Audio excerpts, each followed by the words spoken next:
салом дӯстон. Барои бисёр рӯимшиносу дӯстдоштан аз хабарҳои охирин огаҳ будан, тамошои навбанав видео ва приколҳо, умуман оиди донистани навгонӣ, бисёриҳо истифода мебаранд аз якчанд манбаъ. Лекин ҳоло замоне расидааст, ки ҳамаи ин манбаъро дар як шабакаи иҷтимоӣ ҷой додаанд. Инак хушомадед ба Facebook.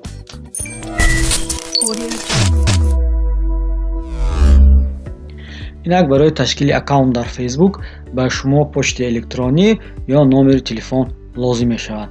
Барои оғоз тариқи браузер ба суроғи cw яъне www.facebook.com мегузарем. чун ба сомонаи Facebook ворид шудем, шабака аз мо ба қайдгирии аккаунтро талаб менамояд. ногуфта намояд, ки барои дидани баъзе маводҳо аз қайдгузарӣ зарур нест, лекин барои бурдани саҳифаи худ ва комилан аз он истифода бурдан ба қайдгирӣ ҳатмист. инак дар қатори имя ва фамилия ному насаби худро медарорем. дар қатори баъдӣ мебошад рақами телефон ё суроғи почтаи электрониро бояд даровард. оиди сохтани почтаи электронӣ мо гузориши махсус дорем, ки онро метавонед аз саҳифаи YouTube мо дастрас кунед. инак барои он ки саҳифаи шумо муҳофизат шуда бошад ва касони дигар аз он истифода набаранд, он тариқи парол ё худрамз муҳофизат карда мешавад. ҳангоми даровардани рамз бо эҳтиёт бошед. рамзи шумо бояд то ҳадди имкон мушкил, лекин дар хотири шумо бояд сабт шуда бошад. барои мисол 1 2 3 4 5 6 ё санаи таваллуд аз соддатарин рамзҳо ба шумор мераванд ва онро бадхоҳон тез мешикананд. барои рамз аз ҳарфҳои лотинӣ, рақаму дигар аломатҳо низ истифода кунед. дар идома санаи таваллуд ва ҷинсиятро муайян мекунед. кнопкаи саздат аккаунтро пахш мекунем. шабака аз мо санаи таваллудро дақиқ мекунад. барои он ки Facebook шуморо блок накунад ва дӯстонатон шуморо тезтар дарёбанд, метавонед аз ному насаби аслиятон истифода кунед. агар барои регистратсия шумо аз рақами телефон истифода карда бошед, ба шумо SMS паём меояд барои дақиқ кардани рақами даровардии телефонатон.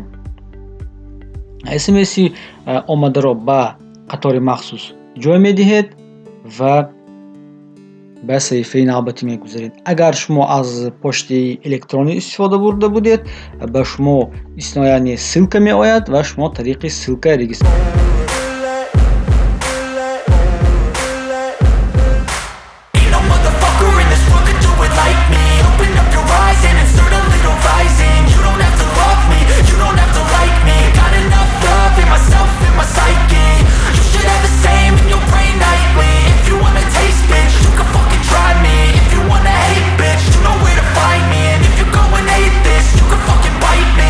Cruising in my lane fast, call it high speed. I've been working hard, yeah, I've been working nightly. If you think you'll win, ha, not fucking likely. I be taking shots, yeah, cold-blooded, icy.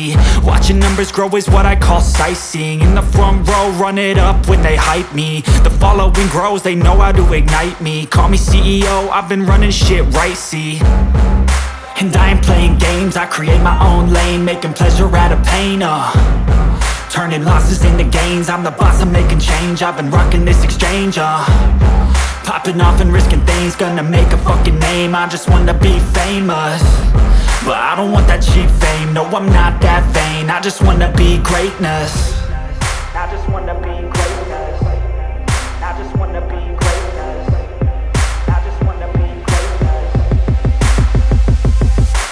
Ain't no motherfucker in this world could do it like me. Open up your eyes and insert a little rising. You don't have to love me, you don't have to like me. Got enough love in myself, in my psyche. You should have the same in your brain nightly. If you wanna taste, bitch, you can fucking try me. If you wanna hate, bitch, you know where to find me. And if you're going hate, going off every chance I get. I don't really take a loss, well, I'll admit. That's why I'll make it to the top, yeah, I commit. And no, I'm never getting lost, I get after it. Investing in my own stock, cause it's faster than any crypto hits go, let me spend.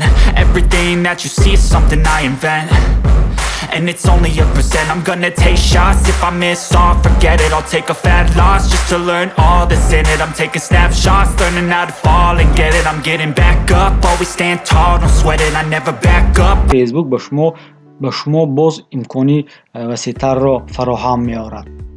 این چین در صفحه شخصی میتوانید رسمی ابلوشک را گذارید. یعنی این میشود مقاوی صفحه شما در قسم بالایی. در اصل این بود راهی ساده گشودن صفحه با معلومات کمترین، یعنی صفحه ما آماده گردید. اگر هنگام رجیستراسیون به یگان مشکل دچار شدید حتما در کامنت نویسید، همجای آن را حل میکنیم. اینک با گشودن صفحه کدام امکانیت ها ما را انتظارند. عین حال از فیسبوک زیاده از 2 میلیارد اهالی کره زمین استفاده میبرند. یعنی این معاشرت با دوستان و همکاران از تمام عالم. این پیشبردی تجارت شما، شغل شما. تماشا و مکالمه موادها از تمام جهان. دعوت به چاره‌بینی های عجیب چون در شهرتان جایز است، چون در مقیاس تمام جهان. نمایش و تماشای پخش زنده.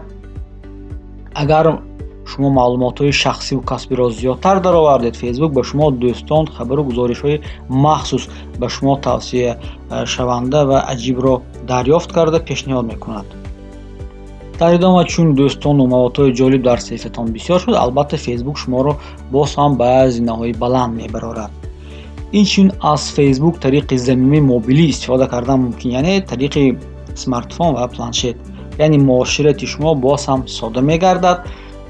عموما برای شما باز 1000 راه دیگر باز می شود.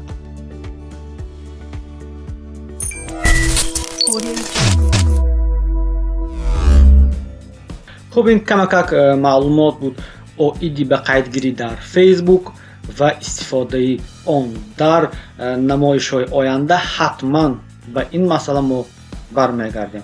حالا باشد لایک گذارید، کامنت نویسید و با ما باشید برای کار.